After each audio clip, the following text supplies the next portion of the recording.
Hi, Ben. Hi, Carl. Hi. I want to just start by addressing the elephant in the room. The sink For any clap. of you watching this, I am indeed wearing a Nightmare Before Christmas sweater in January. It's not the Christmas season, it's not the Halloween season, but I firmly It believe it's the Carl season. it's the Carl season. And I feel like this movie, Muppet Christmas Carol, and Elf, I could watch any time of the year. It doesn't have to be Christmas because I don't watch it for like the Christmassy parts. I watch it because the stories are great. Well, now I have to watch Yeah. those movies because I think I've only seen The Nightmare Before. Was it Nightmare Before Christmas? Is what you're wearing? Yeah. Yeah. I think I've seen that one. I haven't seen Elf somehow, and that's with Will Muppet Ferrell, Christmas right? Carol? Muppet Christmas Carol? Yeah. Oh, they're Well, so good.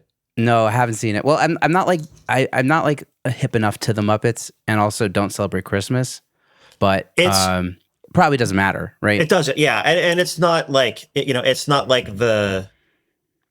it's not like a religious Christmas movie. One's Sure. Dickens, and the other one is just Will Ferrell growing up thinking he's an elf. So like they're fantastic. I'm And it's here for all Will Ferrell movies and parts. So yes, it's much more like the Santa Christmas than the Jesus in a manger okay, Christmas. So yeah, you'll be fine.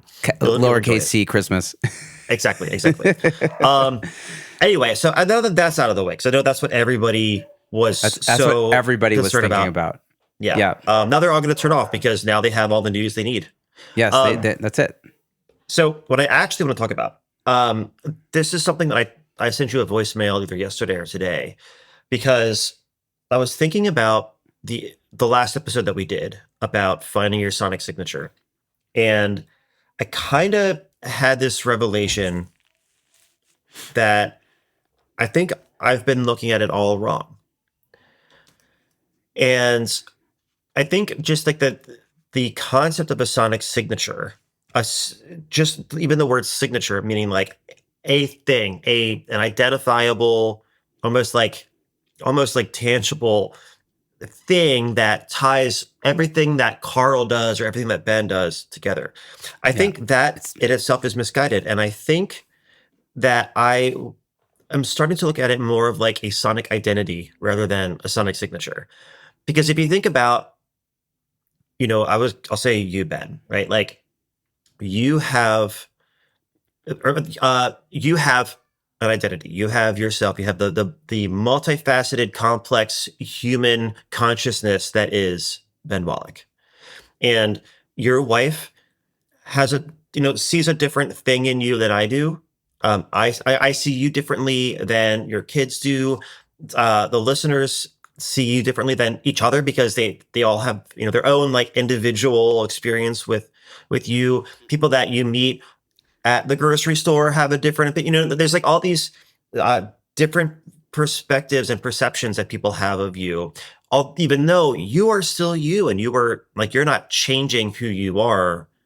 It's just that every person only sees a select part of Ben. They're never going to see the totality of Ben. Even Ben doesn't see the totality of Ben. That's a whole nother, way deeper existential episode. But That's for sure.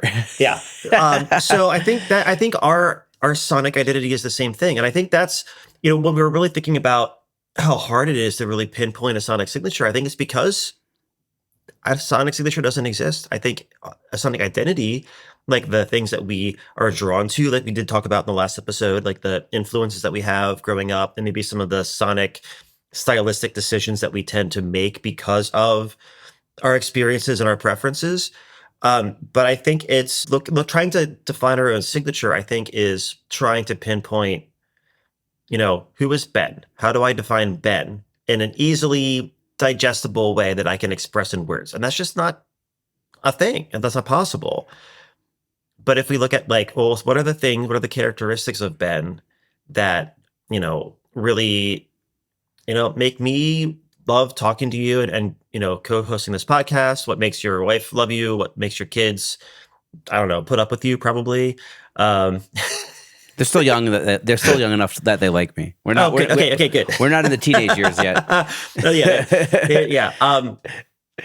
And yeah, I don't know. I don't really have like a fully thought out, thesis about this, but I think this feels to me a little bit more like the way to look at it. And as a way to kind of forgive ourselves and give ourselves permission to be multifaceted and to have a lot of sonic interests and a lot of sonic expressions that are all still connected to us and they are still part of our sonic identity, even though it's not always a clean, simple, singular signature that we can point to and say, "Yep, that's Carl," or "Yep, that's Ben." Right.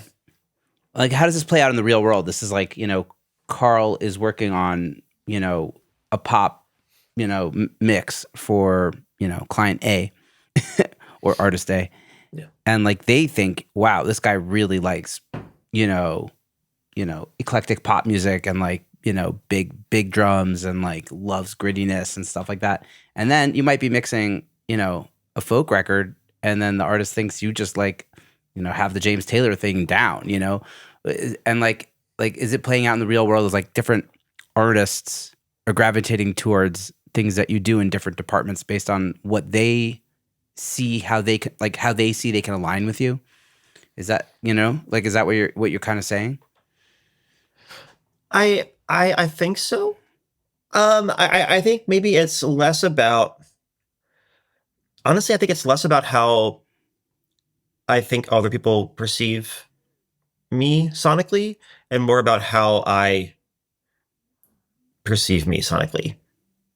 Right? Mm. Because like, You don't have you're saying that there's not like one, it's not just the shifting shoreline like we talked about last week. yeah, It's there's not like a, the core of Carl. There's like yeah, there's like goofy Carl, there's serious Carl, there's like let's get funky Carl, there's like let's get into like death metal Carl for some reason. You know what I mean? Like, yeah, and they're all happening in tandem simultaneously. yeah. And And they're all parts of you and they're all true. yeah, Is that what you're saying?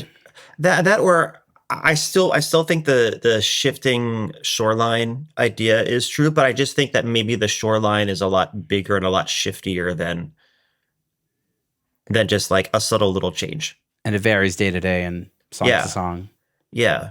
And I feel like different people, pull up their boat onto different parts of the island. Yeah. So maybe that's yeah. So like there's still a lot of like the shifting sands, but depending on what part of the island you pull up to, it might Yeah. be you're going to perceive it differently. Yeah. I mean, I think I work with artists that like know one thing that I do and they have no idea that I'm into something completely different. You know what I mean? It doesn't mean that what I'm doing with them isn't valid. It's also valid, right? Yeah, It's all, everything is, it's all kosher.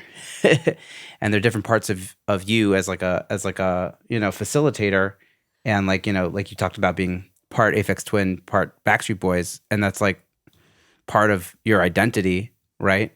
And like those different elements will you'll gravitate towards one or the other depending on what you're working on and who you're working with and what they want. And also you'll attract people that, want to work with you for those different reasons also. yeah, And like I definitely attract people that want me for like a very artsy fartsy reason, and people that want to work with me from like not an artsy fartsy reason. Like, and like the two of them don't necessarily know that I'm working on both kinds of music. They just want to work with me because they see that side of me. I definitely feel that. I definitely know that that's true. yeah. And I think a distinction I want to make too is that you're not intentionally shifting those shorelines. I think that's something that I don't want anyone to listen to this and think that it's like, oh, it has to be a meticulously crafted thing where you're trying to curate every different little piece so that way, like you're changing who you are fundamentally to attract these different people. I don't believe in that at all. I think it is just that, yeah, we are all individually very complex people, and no matter how well somebody gets to know you, they're still never going to know all of you. And I think that acknowledging that, I think, is the first step to, I think, not only understanding a bit more about your sonic identity, but also making you less stressed out about that the search for, or the constant like striving towards having a sonic signature or having a sonic identity. It's there no matter what. And you can get better at understanding it and observing it and maybe trying to explain it in different ways. But I think the sonic signature is even less like monolithic right than I thought before. And I already thought it wasn't that. I already thought it was something that was kind of moving and shifting. And I just realized like it's moving and shifting even more and not changing necessarily. The island itself isn't changing. It's that people are arriving to different shorelines. Yeah. People are arriving at different places. I think maybe there's like a lesson here of, we talk about like crafting an image, let's say, on social media or on the internet, like on your website, of like, who is Carl, right? Like, who would want to work with Carl? Nobody in their right mind. And nobody in the right mind would want to work with Carl, but lots of people want to work with Carl, clearly. But like, we're trying to like, we're trying to like make this thing, what's the word? Like curate it, right? To portray something specific, but maybe there is something to like let the world decide also, like, and give you like clues of what you are best at and like what the world is gravitating towards within you. And it might not necessarily be the thing that you've thought about. I don't know. Like there is room for that. I don't know if that's like entirely legit. Like, I think you also want to try to, have goals and go places you want to go and work with the kind of artists that you want to work with, and you want to work on kinds of music that you want to work on. But also you could give the universe a little bit of, open the door open a little bit to the universe to kind of tell you things about yourself that you don't even necessarily know are important parts of yourself. You know what I'm saying?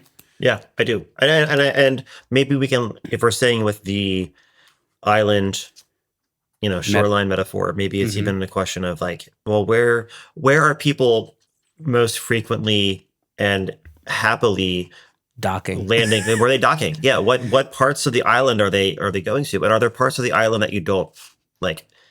Maybe you want more people to get to dock, and maybe there are places you want less people to dock. Yeah. Yes. Yeah. I definitely feel that. Yeah. I hope we didn't lose listeners. Yeah. At this point. And I promise you, I don't even smoke weed. Right. But I'm drinking water. I'm actually drinking a beer because it's 9:41 p.m. here.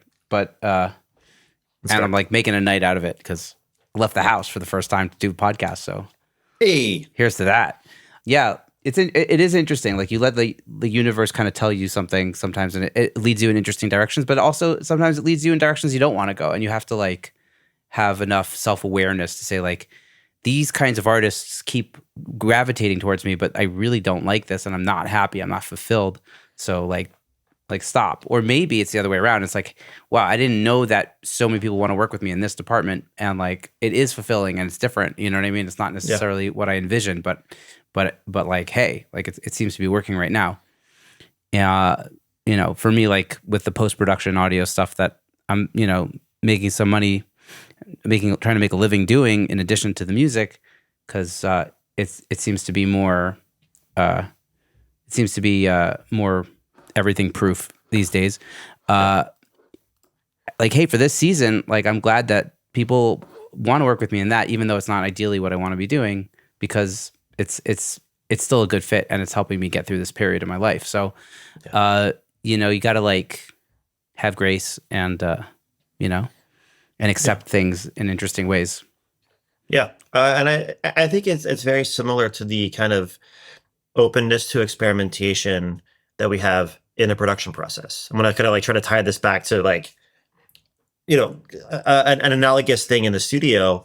Could have said like an analog to it and made like a really bad studio pun, but I didn't. And then I did by telling you that I didn't do it. So but you didn't do it well now. Yeah, now I just explained the punchline. Real great. Let me make an analogy. Yeah. Oh God. We're dads. Deal with it. No, but I think something in the studio, it's like when there's a balance between trying to be open to unexpected sonic surprises, right? Like being open to discovering a sound we didn't expect, maybe trying lyrics that we didn't think were going to work, and actually that works really well, arrangement changes, whatever it is. Like we're trying things. And there's that fine balance of being open and accepting and searching for those happy accidents and things to make it better that weren't pre-planned, but without either being way too rigid and doing the thing the one way you know how to do it and doing it forever that way out of principle and or spite, or going down every rabbit hole that you see and you end up experimenting and trying everything to the point that nothing ever gets done and you spend 60 hours on a mix. Or if you're like a songwriter, you rewrote the second verse 11 times and you don't even like the song anymore. Whatever that is. I think it's the same with our careers. It's something where we're trying to always find a balance of, can I try things that I haven't done before and maybe let the opportunities that find me surprise me and maybe teach me new things about myself, but without turning everything down because it's not exactly what I want to do, or saying yes to everything and because I don't know how to say no, and because I don't have the confidence in what I want to do. I think we all have experienced that sort of struggle with our music. It's a good trying dichotomy. to find that balance. Yeah, Yeah. it's good. And I think the same thing kind of applies a bit more like holistically to our career path, where we have to, over time, we have to spend time saying no to too many things. And we have to spend time saying yes to too many things to start to really figure out like how to calibrate it. So that way we're looking out for, we're saying yes to the things that we feel pretty sure is going to teach us something and we're going to get some value out of it, not just saying yes because somebody asked. Yeah. I think there is a healthy balance of saying yes to some things that scare you a little bit, or some things that might not be a perfect fit, but you want to see if it's a good fit. Because if you don't do that sometimes, then you're not really going to grow. You're going to just keep doing the same thing over and over again. Yeah. And I think you need to lead. You obviously have to have your eye on a prize, some sort of like direction that you ideally are trying to go by. Otherwise, you'll be, rudderless or whatever. You won't be able to. You won't be going in any direction. You'll just be being pulled by whoever wants to hire you. Yeah. But also, you have to like let yourself be open to interesting surprises. And when I was asked to go on tour as a bass player, I initially said like, yeah, but I'm not a touring bass player. And then the artist said, yeah, like I don't tour either that much. You should come with me. And I said, you know what? Like, when am I going to get a chance to do this again? And it was such a important part of my life, to be able to do that, and say I've done that and like have that experience and like, sort of check that off my box, my list. And even though it wasn't really aligned with what I was trying to do, like generally speaking, like I wasn't trying to be a touring bass player, but it gave me a very deep insight into the music industry and gave me like an amazing experience and memories and stuff. So yeah, like I'm so glad I said yes, even though it didn't fully align with where I was trying to go. But it was a really good integral key like part of that process at that time. Yeah. So, and you had the self-awareness to realize like that was something that like you might not get that same opportunity again. Yeah, it was like it was chance. Something that you all like was already like in the back of your mind, like, oh, that would be so cool to do someday. Right. Like it wasn't just like a random like, hey, will you write a jingle for my bagel shop or something? I don't know. I'm trying to think of like the most random thing that you probably haven't done. I'm assuming you haven't made like jingles for, a restaurant or something. I have not made a jingle. The randomest thing I've worked on is probably a jingle that I did for a wig company. Okay. Cause like in the orthodox, in like the very orthodox world, women wear wigs to like cover their hair for like a religious reason. And so like one of these like wig companies like had somebody else write a jingle for them, and I like recorded it, and that was like probably the most random thing I've ever done. Is there any way to tag that onto the end of this episode as like a post-credit scene and just play like the ad for the wig? No way. Okay. Man, just let me down, Ben. Okay, it's not gonna happen because the person that hired me to do it also wouldn't want me to play it. So. Okay, well, can you just recreate it like a cappella? Yeah. No. Yeah. Listening to you got me thinking about how I feel like for myself, every couple of years I go through like a really big change for my career. And if I think back to even when I was a kid, I was playing clarinet in elementary school and middle school and saw the marching band and I wanted to join the marching band. And the season was already going and they said, hey, there are no open spots for clarinets, but one of the trumpet players just dropped out. If you want to just like hold a trumpet and learn the drill, you can, join the marching band, but then, next year you can, play clarinet. And I said, yeah, sure. That sounds great. Next thing I knew, I was like falling in love with trumpet. And then like the next year I was second chair in it, after just because I was like, oh, this is a really cool new challenge. And I dove into it. And then when I was getting ready to go to college, I think I told you the story before, where I was getting ready to go to college and I got a call from the marching band director. I was a marching band kid, whatever. Don't judge me.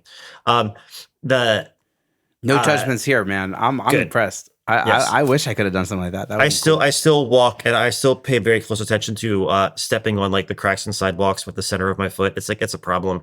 But I got a call a couple of weeks before band camp and they said, hey, I saw that you used to play piano when you were a kid, like on your like application form. We have 22 or 23 players in the trumpet line and only 3 people in the pit. Would you be interested in trying that out? And I said, yeah, sure, let's try it. But at the end of band camp, I completely fell in love with percussion and it changed the total trajectory of my career. And I decided I was going to learn how to play percussion well enough that I could apply to the percussion program because I couldn't just like sign a paper and switch. I had to actually audition in. So it was like August when I got the bug. And then in December, I auditioned for the program and got in. And that was like something that just like something snapped in me. And I just went so hard into it. And it completely started my, my work ethic, my love for percussion. And then like a couple years later, as I was, playing drum set, playing percussion, I got a call from somebody saying, hey, do you ever teach lessons? I was going to apply for this, this like after school thing to teach lessons, but my friend that called me, like I think he had like a criminal record for like having like marijuana possession or something, and he couldn't pass the clearances. And he's like, but you'd probably be great at it. You should try it. And I was like, I don't know. I don't really want to teach. I don't know how to do that. And then look where I am now, like 20 some years later. So even then I was like, started teaching. The drumming led to learning production and remixing for other bands because I was bored in the van on tour, and I started remixing for friends' bands, and then I started falling in love with production and started falling in love with mixing, and then through doing all of that stuff, like a couple of years ago, it fell in my lap to start like helping other producers and engineers with their businesses because of all of the different skills that I developed over the years. And like it feels like every couple of years there's like this a really massive shifting sands, for the island of Carl. Mm. And I think because of that, I've had a lot of opportunities to be surprised by opportunities. A lot of opportunities to be surprised by opportunities. I think that makes sense. Surprised by opportunities. Yeah. Yeah. The first time you said it was good, I think. Yeah. And I think that's something that it's helped me to always be on the lookout for those big things, those big changes, no matter how scary they might be. But knowing what those big changes look like and starting to be able to kind of like spot them and like identify them makes you more confident in turning down the things that you're pretty sure are not going to be, really that impactful and that beneficial to try. Yeah, but it still sounds like you have like a very open mind to what might happen. Like you're not a closed door. You know what I mean? You're not like, if I'm not, only mixing, hit records, like I'm out of here. You know what I mean? You're not saying that, right? You're kind of like vibing with the universe and like what the universe sees in you in any given moment. And because you've jumped on enough of those trains or whatever, you've on those opportunities enough times, you kind of have a good sense of what would be a good fit and what wouldn't be a good fit. Yeah, I think I know the island well enough to see like when. I don't know where this part of the analogy is going to work. See, I can see the big ship coming in. I don't know. You can dock your boat at this port. Yeah, I know. Right, I know which new ports to invest time and energy into, and not the cigarettes. Isn't Newport a cigarette company? I don't know. Whatever. Oh God. You know what I'm talking about. I do. I don't smoke them, but I know the name Newport Slims. Right, it's a thing. Wasn't that like the Frank Sinatra? Virginia Slims. Oh, Virginia Slims. I don't know. What did Frank smoke? I don't know. I think he smoked Newports. But you know what? Maybe Travis will. People who from Capitol will know better, or whatever. Anyways. I thought you meant like Travis smokes Newports, and I was like, no. Travis worked at Capitol, so he knows he must know what Sinatra did because of Al Schmidt. Because I don't know, my brain just like went on a million little tangents and doesn't only make sense to me. So I'm gonna just shut up and stay in my lane. And yep, all good here, folks. Nothing to look at, just a train wreck of a man. Don't you mean a shipwreck of a man? Shipwreck of a man. Listen, like the year is 1997 and we're going to see Titanic, let's go. Oh my God. On that note, the takeaway here is like other people see different things in you than you necessarily see in yourself. And you have to let yourself be a little bit open to the universe. And you also have to try new things, be open and, but know yourself well enough to when to say no and when to say yes.